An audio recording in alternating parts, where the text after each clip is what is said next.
O magkano ibibigay mo ngayon? Sabi ko sa inyo, atin-atin lang, pumapalakpak lang kayo eh. At dahil nga hindi po namin kayo matanggihan ni Congresswoman Ana, inisip namin, ano kaya kung dagdagan natin ng konti? Para sa ganon, Dagdagan natin, ha? Hindi galing sa pamahalaan. Sa kanya, natin. Dagdagan natin. O, atin-atin lang ho yan. Huwag nyo na hong ipagkalat. Baka magalit pa ho yan si Congressman JJ Suarez. Dito sa video na to, meron nung isisiwalat itong si Kong JJ na atin-atin lang. Huwag nyo nang ipagsabi. Baka malaman pa yun ng COMELEC. Magalit si Congressman JJ sa atin. Atin-atin lang ho yan, ha. Kulang na lang ibulong nitong si Congressman JJ Suarez eh. Yung para sa mga AKAP beneficiaries, meron hong ibubulong sa atin itong si Kong JJ. Basta atin-atin lang. Huwag nyo nang ipagsasabi, baka kumalat pa yun sa social media. At dito rin sa video na to, meron na naman hong bagong pautot itong si Senator Amy Marcos. Pero bago lahat ng yan, isang like at isang subscribe. Masaya na tayo dyan sa mga gusto sumali sa ating community. Yung join button nandiyan lang sa baba. Ayun na nga mga kababayan, linawin ho natin. Ilatag natin ng maayos. Merong dahilan si dating Pangulong Rodrigo Duterte kung bakit gusto niyang manalo itong si Doc Mata, si Atty. Vic Rodriguez, si Pastor Apollo Kibuloy, itong si Congressman Rodante Marcoleta, Senator Jimmy Bondoc, Senator Bato de la Rosa, Senator Philip at itong si Senator Christopher Bongo. Meron hong dahilan si dating Pangulong Rodrigo Duterte. Anong sabi ni Tatay Digong? Kung hindi nyo rin iboboto yung PDP niya, kung hindi nyo rin susuportahan ng PDP niya, kalimutan nyo na siya. Okay? Yun ho ang bilin nitong si dating Pangulong Rodrigo Duterte. Kailangang manalo nitong 10 na to. Nandito ba ang pangalan nitong si Amy Marcos? Kung wala ho siya dito, para sa mga ano dyan, sa mga kasama natin dito sa PH Update, huwag nyo nang ipagpilitan. Okay? Kahit ano pa ang gawin ng ali na yan, ika nga, tapos na ang istorya para dito sa mga Marcos na to. Kung yan ang rekomendasyon ng iyong komite na sampahan ng kaso, yung mga matataas na opisyal ng pamahalaan at yung tatrabaho din sa kaso na yan, ay yung mga tauhan din ng kapatid mo, magnaglolokohan lang utay dyan. Huwag nyo na huwag paandaran. Maganda lang pakinggan sa tenga, pero sa tingin natin ha, maganda naman na makasuhan yung mga walang yan. Pero sa susunod na administrasyon, doon talaga matatrabaho yung mga yan. Okay, kumbaga itong mga galaw mo na to dahil malapit na ang eleksyon, kaya ika nga lahat ng pwedeng gawin para makapagpabango sa mga taga-suporta nitong si dating Pangulong Rodrigo Duterte, gagawin ng mga manggagamit. Manggagamit nga eh. Manggagamit nga o yung si Amy. Hindi pa naman, hindi... Kayo naman, yung dalawang magkapatid na yan, ginawa ho nila lahat ng kanilang makakaya para mawin ang trust ni VP noong 2022 presidential election. Ha? Pero nung dumating na sa punto na nalalagay na sa alanganin itong si VP Sara, noong matagal pa election, nasaan ho ba yung ali na yan? Nasaan ho ba yung ali na yan? Merong strategiya si VP. Kumbaga sa barahan niya, siya ang may hawak niyan. Siya ang bumubunot, siya ang humuhulog. Diba? Siya nagwe-weigh. Kumbaga sa barahan, siya ang kumakarta. Siyang pumipinta sa mga barahang binubunot niya at tinuhulog niya. Sa kanya ho yun. Pero ang atin ho kasi dito, prinsipyo, dapat matutong manindigan ng mga Pilipino na pagka merong isang pamilya sa politika ang nangloko sa kanila, para maturuan ng leksyon ng mga kamag-anak nitong mga walang yang to, hindi na ho natin sila mabibigyan ng pagkakataon. Wala ho tayong pakialam kung gaano pa kagaling yan. Wala ho tayong pakialam dyan. Yun ang sinet na standard nitong si dating Pangulong Rodrigo Duterte. Okay? Hindi ho tayo pwedeng, ano yan eh, kahit nabudulin pa kanya ng mga nakalipas na panahon, basta ano lang yan, iboto niya na, ganito, ganyan. Hindi.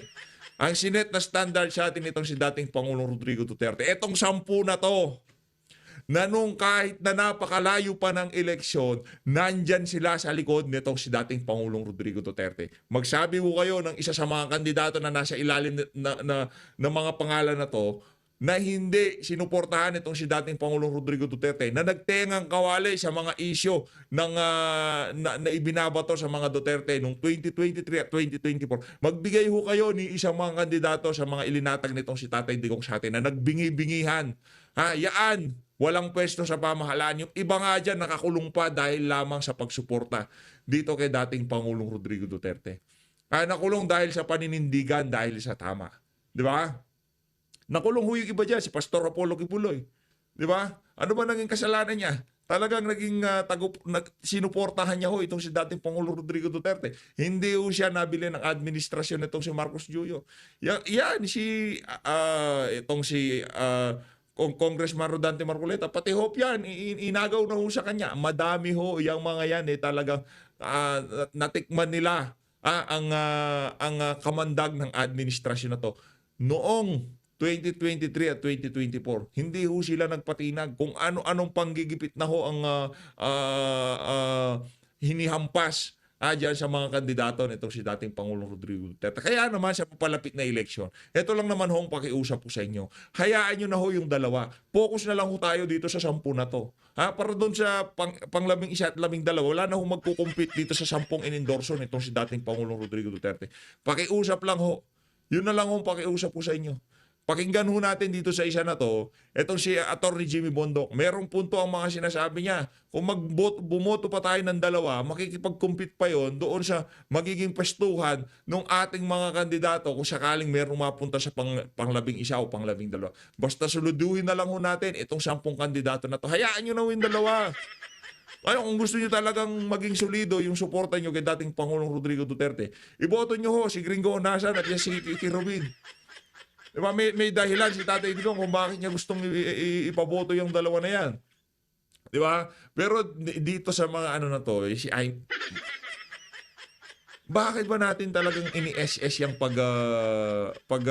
ano diyan kay Amy Marcos? Bakit? Bakit maya puro Amy Marcos? Hindi ko ipapalabas to para iboto nyo siya. Ito, ipapalabas ko natin para mas lalo nyo siyang hindi iboto. Bakit kanyo? Dahil yung mga bagay na yan, hindi na huta sana tayo umabot sa ganyang umabot dito sa punto na to na magkakasuhan pa sa mga sumalbahe kay Tatay Digong. Kaya nyo hong pigilan yan. Kaya nyo hong gawa ng paraan noon pa man. Di ba may mga alingas-ngas na nandito na ICC o nasa iyo ang foreign relation o imbestiga tayo dyan o gaano katotoo na nandito na sila, aber? O, di ba? Nagsalita itong si ganito, ipatawag mo yung mga naglalabas ng alingas-ngas ng mga nagdaang taon pa.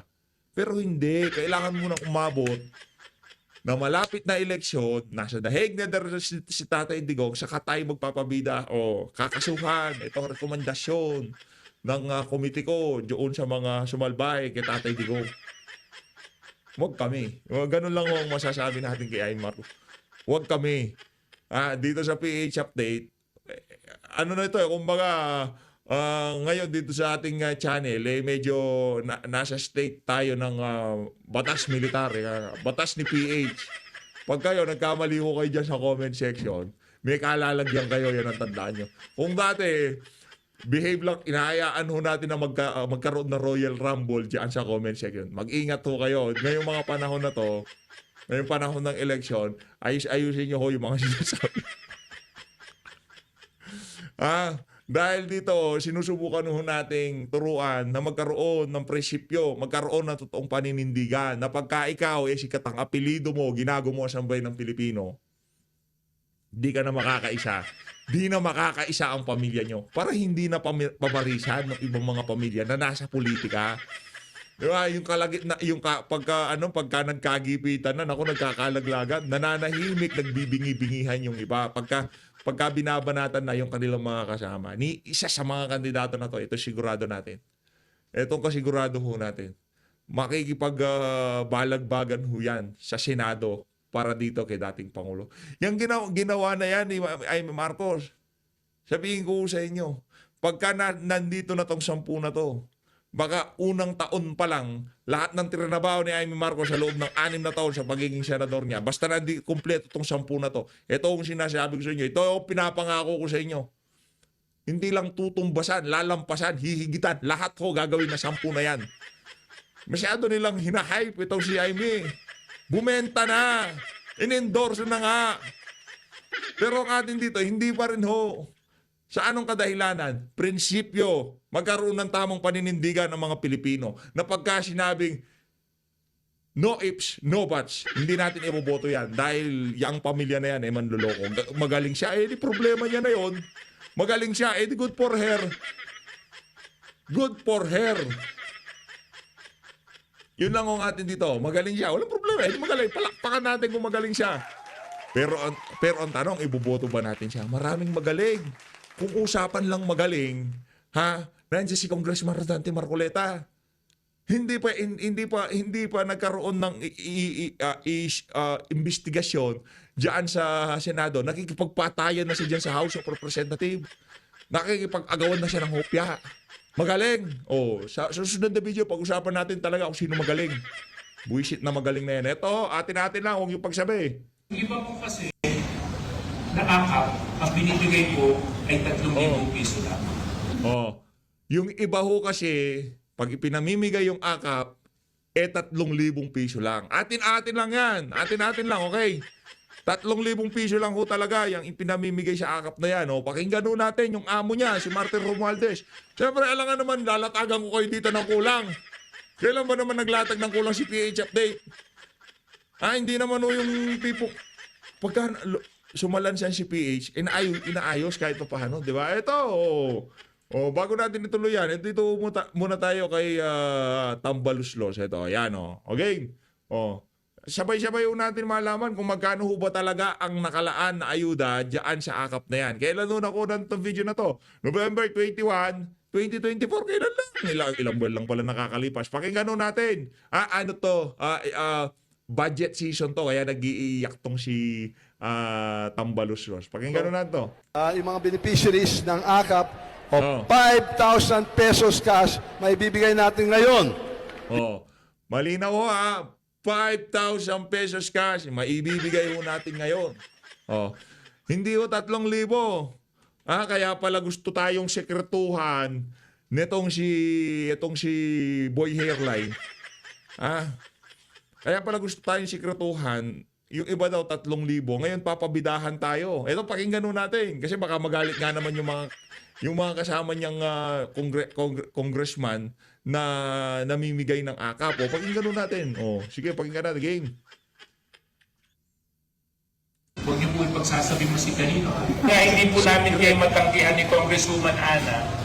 Inisip namin, ano kaya kung dagdagan natin ng konti? Atin-atin lang po ito. Atin-atin lang po ito. Ito naman po ay sikreto lang natin. Sikreto lang. Huwag niyo po ipagsasabi mo si kanino. Atin-atin lang po ito. Atin-atin lang po ito. Atin lang. Yung iba po kasi, na akap, ang binibigay ko ay 3,000 piso lang. 3,000 piso lang. Sino kaya yan? Mga kasama niya rin sa kongreso yan. Kasi kung hindi ka naman congressman o senador, hindi naman maibibigay. Wala kang karapatang ipamigay ang akap na yan. Kailangan mo muna magpabida doon sa mga TWADCOM, TRICOM, Committee on Bad Government. Kailangan mong iparamdam ang iyong presensya kay Tamba na nandiyan ka sa mga hearing na yan at suportado ang kanyang mga kabalbalan sa House of Representatives. Okay? Yung iba daw, na mga kasamahan niya, hindi niya sinabing kasamahan niya, pero sigurado tayo, mga kasamahan niya, okay. Yung iba daw, na namimigay ng akap, na para sa atin, sigurado tayo, mga congressman lang, kasi sila lang ang merong kakayahan, may kapangyarihang mamigay ng akap na yan. 3,000 lang ang pinamimigay nila. Atin lang. Tuloy. Kasi lang siyempre, special pay kay Congressman J.J. Sabi ko sa inyo, atin lang. Ayan nakikita nyo dito sa inyong harapan. Ito sa gilid na to. Ito. Ito. Nakalagay ho dyan, Cash relief assistance, 5,000 to 10,000 pesos. May be availed once every applicable. Maliit Hindi ko na mabasa, maliit. Basta yan ho. Yan ho yun. Dapat ho talaga 5 hanggang sa 10,000 piso kada beneficiaryo, okay? Hindi 3. Dahil sinasabi nito si JJ Suarez, 3,000 lang. Anong gagawin mo doon sa 2,000? Yan ang nga ba sinasabi natin? Wala nang infrastruktura, wala nang project sa pamahalaan, ayuda na lang. sigurado paldong-paldo yung mga walang yung politiko na yan, di ba? Atin-atin lang daw. Dapat 3,000 lang ang ipamimigay. O magkano ibibigay mo ngayon? Sabi ko sa inyo, atin-atin na pumapalakpak na kayo eh. At Atin-atin dahil lang. nga hindi po namin kayo matanggihan ni Congresswoman Ana, inisip namin, ano kaya kung dagdagan natin ng konti? Para sa ganun, Dagdagan natin, ha? Hindi galing sa pamahalaan. Sa kanya, natin. Dagdagan natin. Pambihira, oo. Ganyan hong gagawin ng mga politiko na to ang sambayan ng Pilipino. Base sa rules, base sa, ang tawag dito, sa rules ng AKAP, sa guidelines, 5,000 hanggang 10,000 ang matanggap ng mga benepisyaryo. Pero ibinibida niya dapat 3,000 lang. Pero atin-atin lang ho daw ito. Okay, atin-atin lang to. Ito, nakalatag dyan sa taas ha, yung guidelines ha, yung rules. Okay. mas lubos na maramdaman ng mga taga-lunsod na Lucena yung tulong ng national government. National government na kanina. Namin. Ngayon, national government. Okay. Kaya ngayon po lahat, ano ma'am, magkano matatanggap nila bawat isa? Ano Ang matatanggap niyo po bawat isa ay 5,000 pesos. So, kailangan pang approval nitong si ma'am. Kailangan pa yung approval niya. Hindi na natin papansinin yung guidelines dyan sa akap-akap na yan. Tatanungin si ma'am, ano ma'am? 5,000 pesos. Palakpakan naman itong mga unggoy. Yung mga kababayan natin na gigil sa ayuda. Hindi nyo, ito, alam ko marami nangangailangan. Hindi, inuunggoy nila siya. Si J.J. Suarez. Alam ko marami nangangailangan sa atin. Maging tayo dito sa PH Update, meron tayong mga pangangailangan. Pero, tanggapin nyo. Pero, wag nyo silang iboto. Iboto nyo yung mga kandidato na nakalinya sa prinsipyo at paninindigan ni dating Pangulo Rodrigo Duterte. Pero ika nga dito si VP Sara, mga to, endorso ko kayo ng endorso pagdating sa House of Representatives. Ini-impeach niyo ako. Sabi niya nga kay Apple niya, pagka ako, in-impeach mo pa ako doon. Nangya kayo, ha? Si VP, kumbaga, kumbaga na, tawag dito, yung, meron na siyang, ngayong mga panahon na to, yung pagiging mature niya bilang politician, talagang mas nag-level up compare noong 2022. Ito masabi siguro si VP, mga gago itong mga to, i-endorse ko tapos maya-maya i-impeach ako. Sabi niya, bahala na, wala na akong magagawa pagkano. Ganun nga naman kasi pagkadating sa House of Representatives. Yan ang problema sa totoo lang. Yung sila dyan, yung tipong kung sino ang House of Representatives, pagka ikaw hindi ka nakipagtulungan sa kanilang mga kabalbalan, talaga may kalalagyan ka. 10,000 na daw. Palakpakan natin. Ito si atin lang. Sabi ko sa inyo. Diba? Basta huwag nyo na yung pagkalat. Huwag nyo nang baka umabot pa sa Comelec yan. Ano ho ito ayuda na naman pinag-uusapan. Di ba? Ay sabagay, kaalyado to Lahat ng kaalyado na involved sa pamimigay ng ayuda, walang problema sa Comelec yan. Absuelto yan. Ika nga. Kumbaga, baka hindi nga kilala ni tag dito nitong si George Garcia. Sino ba yung nagsasalita na yan? Wow. Pagka nakita niya si Dan Fernandez, sino ba si Dan Fernandez? Si Stella Kimbo, sino ba si Stella Kimbo? Pero pagka nakita niya yan si Yorme Isko Moreno, Yorme! Lika dito. Shokos tayo dito, Shokos. Sit down. Explain this. Gaganunin siya ni George Garcia. Pag si Hani Lacuna, sino si Hani Lacuna? Ano ginawa ni Hani Lacuna? Totoo, meron lang ganyan. Langyang yan. Hindi ko kilala yan si Hani Lacuna. Nabalitaan niya, Jinky Luistro, bilang. Mano. Di ba ganun si Jinky? Pagdating kay George Garcia, sino si Jinky Luistro? No, hindi ko kilala yan. Kumakandidato ba yan? Hindi kilala. Pero pagdating dito kay Yorme. Yorme! Liga dito. Pag si Joel Chua, sino si Joel? lang yung George Garcia to. Ito, tanaw tayo sa kinabibiliban. Talagang kinamamanghaan ngayong mga panahon na to. Ito si Ivy Marcos, manggagamit. Okay? Findings. Subalit naglabas na ako nung nasa Cebu nung Sunday, pero super tsaka ng sound, walang marinig at hindi magkaintindihan. So ipapaliwanag ko, once again, I would like to announce that the Committee on Foreign Relations has further findings following up on the preliminary findings initially issued several weeks ago. Matapos ang tatlong hearing, tatlo na naman ang aming findings at natuklasan. Unang-una, ang pag-aresto Pero yung mga linawin ko lang kasi baka yung iba kasi dyan mahilig gumawa ng issue, no? Kahit yung kahit tayo dito sa PH Update, hindi sinusuportahan itong si Amy Marcos. Yung mga kasama natin, kaibigan natin na mga DDS vlogger o mga bumabakbak dito sa administrasyon na suportado itong si Senator Amy. Mataas ang respeto ho natin sa mga yan. Hindi para sa atin na questionin ang kanilang shot call, judgment call dito sa isa na to. Iyon nung atin prinsipyo. Rinirespeto ko ho ang pinanggagalingan ng ating mga kaibigan at kasama na yan kung sila suportado nila yaang si Senator Amy Marcos. Hindi ho natin sinasabi na hindi nila alam ang kanilang mga pinaggagawa o kung ano pa man. Matatalino ho yung mga yan. Mas magagaling ho sa atin yan. Totoo lang magagaling, matatalino ho sa atin yan. Wala ho tayo ni dumi sa kuko ng mga yan pagdating sa galing, sa pagbasa sa mga nangyayari. Pero meron hong kanya-kanyang desisyon dito sa election na to sa pagboto at hindi pagboto kay Amy Marcos, sa pagsuporta at hindi pagsuporta kay Amy Marcos. Malinaw ho yun.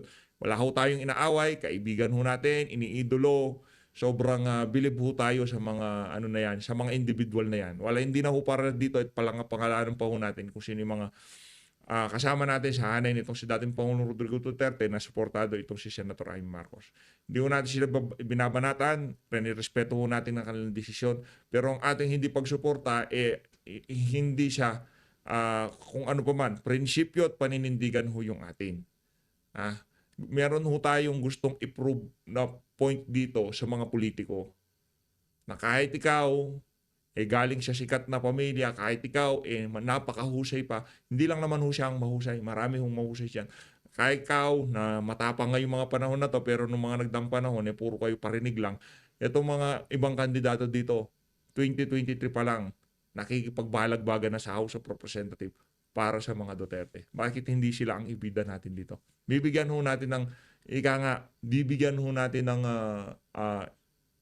dedicated video para dito sa mga individual na tinutukoy ko na to, na kung gaano kasidhi ang kanilang pagmamahal, ang kanilang paninindigan sa tama. Kagaya nitong si Congressman Marcoleta, nitong si Atty. Vic Rodriguez, si Pastor Apollo Kibuloy. Bibigyan ho natin ng separadong video. Ito, bigay ho muna natin dito kay Ma'am Gagamit ito. at pagsuko kay dating Pangulong Rodrigo Duterte sa ICC ay klarong may motibong politikal. May malinaw na pattern na kung saan may malalaking kaganapang pampolitika bago ang mahahalagang pahayag at aksyon ng administrasyon kaugnay sa ICC. Makaraang magsimulang magpahayag si PRRD ng mga batikos laban sa People's Initiative o sa pagpapalit ng ating saligang batas. Sumagot ang ating Pangulo na ang Pilipinas ay isang open country at kikilos lamang ang gobyerno kung may illegal na gagawin ng ICC.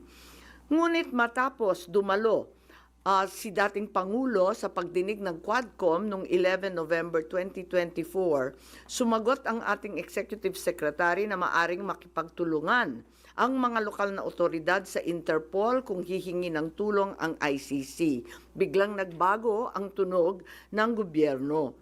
Matapos kumambyo ang ilang pro-administration congressmen tungkol sa impeachment labang kay VP Sara dahil sa napakalaking peace rally ng INC noong Enero 13, bumalikwas ang administrasyon sa pamamagitan ng pagkatha ng Oplan Tugis or Operation Pursuit sa Ingles na rineport ng New York Times kasunod ng pahayag ng kalihim ng katarungan na bukas ang administrasyon makipag-usap na sa ICC tungkol sa ilang pamamaraan ng kooperasyon. Maliwanag ang pag-aresto kay dating Pangulo ay bahagi ng malawakang pagsisikap ng gobyerno na pabagsakin ang mga Duterte bago mag-2028 election pa. Ang unang malinaw na pagtangka upang pabagsakin ay sa pamamagitan ng PI na magsilbing panimula sa pagbabago ng probisyon ng ating konstitusyon para hadlangan makabalik sa 2028. Nang mabigo ito, nagmadali na siraan ang pangalan ng mag-ama. Noong Mayo 2024, sinimulan na ng Kongreso sa Committee ng Human Rights ang pagsisiyasa tungkol sa EJK, pinalawak noong Agosto 2024 at doon na nagmula ang pagbuo ng Quadcom. Dumating sa bansa ang mga kinatawan ng ICC noong October 2024. At sa tulong ng gobyerno, nakalap nila ang mga dokumentong kailangan para makakuha ng warrant of arrest. Samantalang nagsagawa ng sarili nitong investigasyon, ang DOJ naman hinggil sa EJK noong ika-4 ng Nobyembro sa pamamagitan ng kanilang Memo 778. Dahil nananatili pa ring banta si VP Sara kahit wala na ang tatay niya, nagsagawa naman ang Kamara ng investigasyon sa confidential funds ng OVP at sa huli na-impeach si VP. Napatunayan ang motibong politikal na napag-aresto sa turnover kay PRRD sa pamamagitan ng mid-election final campaign sprint action plan ng Lakas CMD noong nagtipon-tipon ang matataas ng opisyal noong petsang 22 ng Abril. Nakaraang ilang linggo lamang, inilarawan ang mga nagawang mga Oplan Horus. Isang operasyon na inilunsad noong Abril 2024 na naglalayong pabagsakin ang dalawang Duterte. Sa bahagi ng action plan, How to Attack, tinukoy ng ilang ahensya ng gobyerno, kabilang ang PNP, Kamara ng Kinatawan, sa nakipagtulungan ng dating Senador Antonio Trillanes upang tulungan ng ICC prosecutor makakuha ng warrant sa pag-aresto. Dito wala akong bago sa sinasabi ni Amy Marcos dito. Wala akong bago dito. Kumbaga ano yan, yan yung mga findings nila diyan sa kanyang komite. At ano naman yan, public knowledge lang yan. Kumbaga ina-amplify lang ho niya yung mga obvious na nangyari diyan sa pagdukot kay dating Pangulong Rodrigo Duterte. Election ngayon. Media mileage yan. Marami nga nagtatanong kung di ba election ngayon, Amy, gagawin mo yan? O baka nagpaparinig ka lang? O, di ba? Ng dating Pangulo. Binanggit din na nakuha ang kinakailangan boto para sa impeachment ni VP sa pamamagitan ng paggamit ng tinatawag na soft projects katulad ng AIX, AKAP at TUPAD.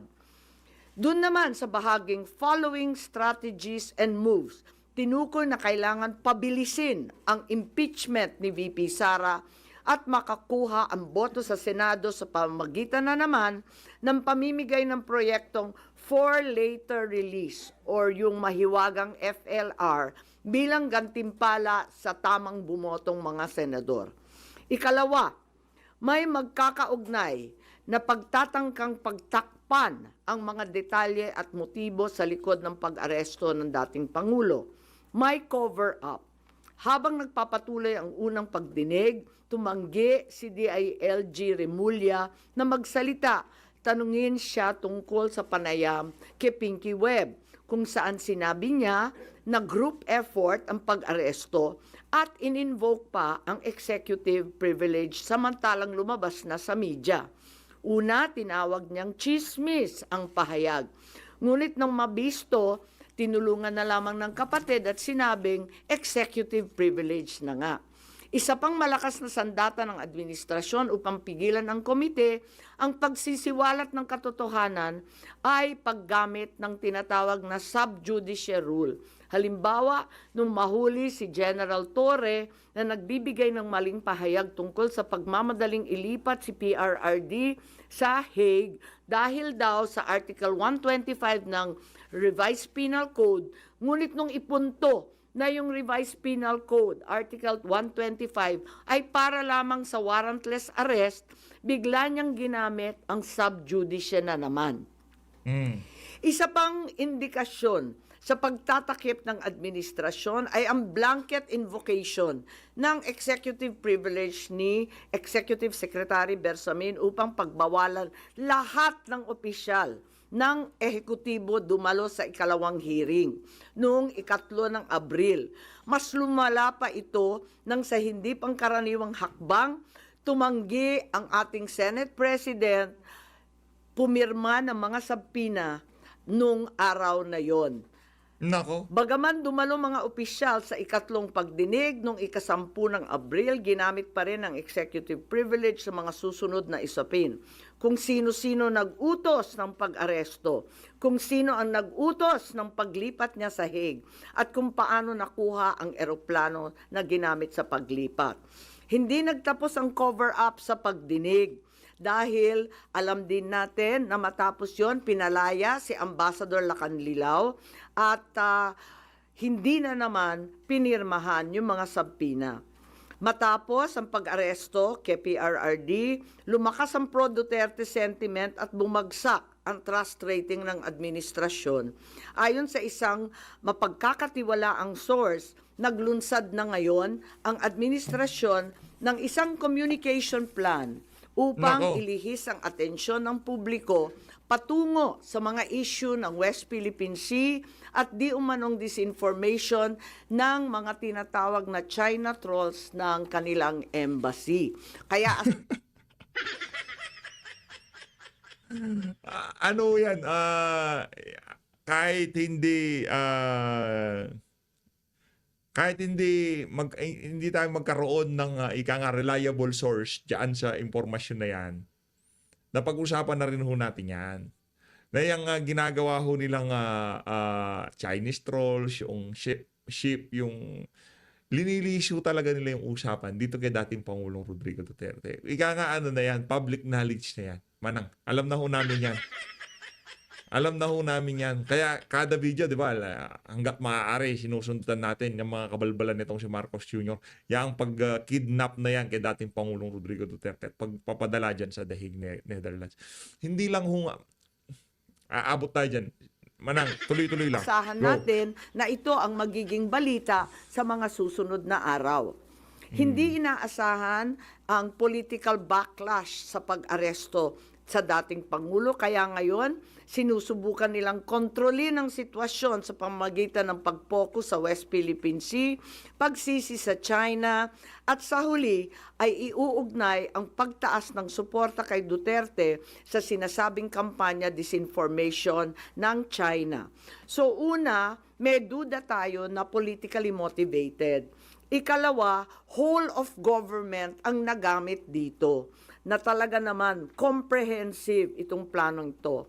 At ikatlo, ang mga posibleng managutan ng criminal and administrative charges. At iminumungkahi namin na imbestigahan ng Office of the Ombudsman ang mga sumusunod.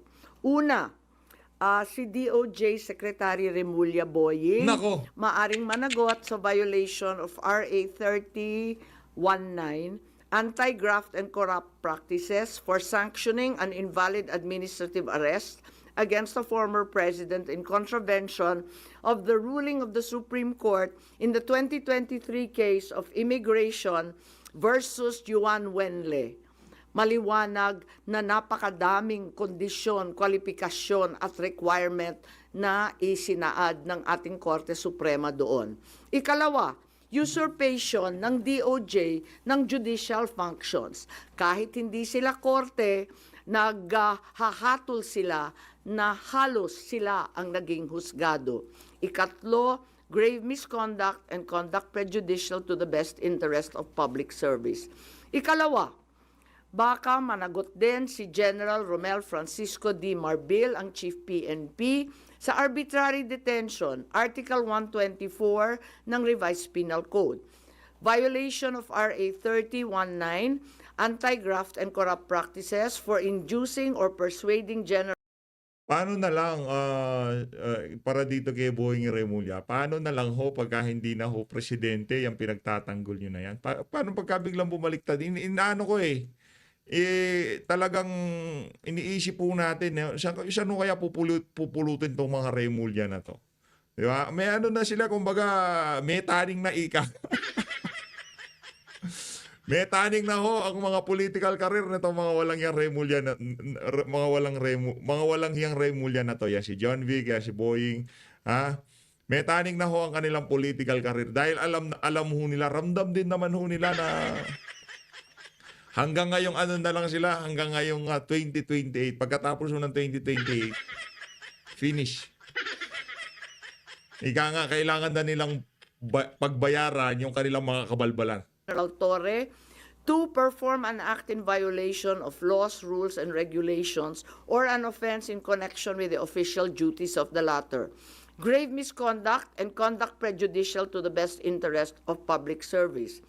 Andito rin sa mga nakalista at ayon din sa payo ni dating Supreme Court Justice na nagpayo sa atin na malahil si SILG Secretary John Vic Remulla ay maakusahan din ng arbitrary detention katulad nung iba.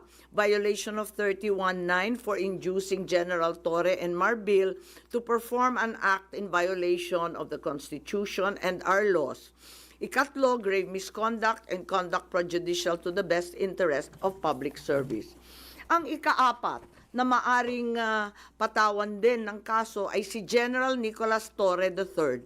Maaring managot sa arbitrary detention. 2 counts of arbitrary detention, not only against the former president, but also against former Executive Secretary Medialdea. Ikalawa, violation of RA 7439 for not allowing the former president to be visited by VP Sara, both his daughter and his named counsel, and for forcing the former president's lawyers to leave him. Also, the violation of 3019 for allowing himself to be induced or persuaded by General Marbil or SILG Remulla to perform an act in violation of law, rules, and regulations in connection with his official functions. Grave misconduct and conduct prejudicial to the best interest of public service ay maaari ring ipataw laban kay General Torre. Ikalima, Ambassador Marcos V. Lacanilao. Maaring managot sa usurpation of official functions, Article 177 of the Revised Penal Code, pagsisinungaling sa ibang kaso at perjury sa ilalim ng Article 183 of the Revised Penal Code, false testimony in other cases, and perjury in solemn affirmation under Article 183 of the Revised Penal Code, at conduct prejudicial to the best interest of the service. So ito ang further findings namin. Hindi ko masara yung investigasyon kasi marami pa ring mga issue katulad ng sinong tumulong sa ICC, yung tungkol sa eroplano na nanatiling bukas at masalimuot. So, nais kong ipakita ang isang video na nagawa na ganito rin ang pahayag. Simulan po natin ang video na maaring mapanood ng ating mga kaibigan. Okay, panoorin natin yung video na yan. Asan yung video? Video game. Enero 28, 2024, sa First Maiso Brand, tiyag ang balita at social media. Matapang. Mr. President, baka susunod ka sa dinaanan ng tatay mo. Diyan ako takot. Ayaw ko mangyari sa iyo yan. Nagbato ng maaanghang na salita si dating Pangulong Rodrigo Duterte laban. Nako, delikado ho to. Medyo meron tunog, no? Kung gusto nyo panoorin itong birada na to, nitong si Senator Amy Marcos, punta lang ho kayo dun sa doon sa YT channel ng Senate, no? As always, maraming salamat po sa pagsuporta sa PH Update. Basta tandaan nyo ho dito mga kababayan. Simple lang yan. election season, gagawin lahat ng mga kandidato yung kanilang magagawa para makapasok dito sa dito sa senatorial race. At isa na ho dyan, si Amy Marcos manggagamit. Gagamitin ho niya lahat ng issue na kung saan dapat sana noong mga naunang panahon pa, nauna pa, doon pa siya nagsalita, doon pa siya bumira, doon pa niya binira yung mga yan. Bakit ngayon lang? Di ba? Asa sa inyo ho yan. Kung ayaw nyong yung sabi ni Tatay Digong, kalimutan nyo na siya, kundi nyo rin susuportahan at ikakampanya yung mga kandidato niya. Sino yung mga yan? Yang 10 na yan. Ito ang sinisigurado ko sa inyo. Ito, sinisigurado, ginagarantiya ko ho sa inyo. Sa 6 na taon na pagtatrabaho nitong si Amy Marcos, makaupo lang ho itong 10 na to. Isang buwan lang, lahat ng nagawa ni Amy sa 6 na taon na panunungkulan niya bilang senator, tablado na ho nitong 10 na to. Maniwala ho kayo dito kay dating Pangulong Rodrigo Duterte. Ibigay ho natin sa kanya itong isa na to. Ibigay ho natin sa kanya. Para sa kanya ho ito. 10 lang ho. Wala na ho tayong dadagdag. Kung may dadagdag kayo, yun pa rin mga kandidato ni Tatay Digong. No ifs, no buts. Hindi ko na ho iniisip kung sino yung gusto natin pang 12, pang 11, pang 12. Kaya Tatay Digong lang ho. Kaya dating Pangulong Rodrigo Duterte, diyan siya ginawa ni Senator Amy Marcos yan. Palakpakan, okay, walang problema. Pero matagal na ho yan. Alam ng madlang Pilipino na yung pagkakandak ng hearing dyan sa TODCOM, dyan sa kay Ace Barbers, preparation ho lahat yan. Evidence gathering para sa kaso ni dating Pangulong Rodrigo Duterte. Dyan sa ICC, alam mo nila yan. Nagsalita dyan si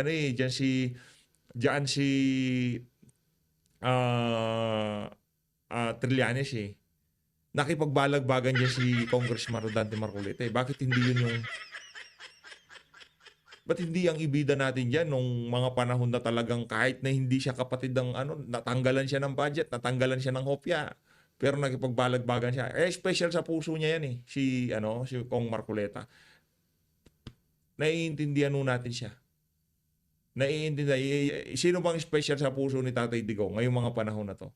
Sino lagi may special mention? Si Congressman Rodante Marcoleta. Kasi meron iniisip po natin kung bakit lagi siyang merong special mention. Nakita ho ni Tatay Digong ang genuineness ng mama na yan. Sa susunod na video, pag-usapan ho natin. Sasampal ho natin sa pagbumuha ni Amy Marcos. Baka akala niya, bida na siya yung tipong, kaling ni Amy, bilib na tayo kay Amy. Amy Marcos versus Rodante Marcoleta. Yun ang pag-uusapan natin. Tingnan natin kung sino nga ba ang mas maraming nagawa at sino nga ba ang sinugal niya ang kanyang mga dapat na makuha diyan sa sagip na natanggal, pinagtulong-tulungan siya, nakipagbalagbagan siya, nagpagsagutan siya, 'di ba, nung diyan sa appropriation, 'di ba? Bakit yung mga yon hindi na natin sila ibida? Wala pang eleksyon, wala hindi pa nga nagdesisyon si Kong Dante. Wala pang di ba? Hindi pa nagpa-file ng kandidatura. Pero si Kong Dante nandyan na. Bakit hindi? Special lucy lang lahat para sa atin. Pero ang itinatapat natin dito, sinasabi nila, nasaan yung mga kandidato nyo? Nasaan yung 10 na yan noong panahon na kailangan siya ni Tatay Digong? Hindi pa ho siya talaga kailangan ni Tatay Digong. Yung mga yan nakikipagbalagbagan na para dito kay dating Pangulong Rodrigo Duterte. So always maraming salamat po. Basta atin lang to. Huwag nyo nang ipagsabi, huwag nyo nang ikalat. Atin lang, baka makita pa ni George Garcia. Malino natin Pilipinas.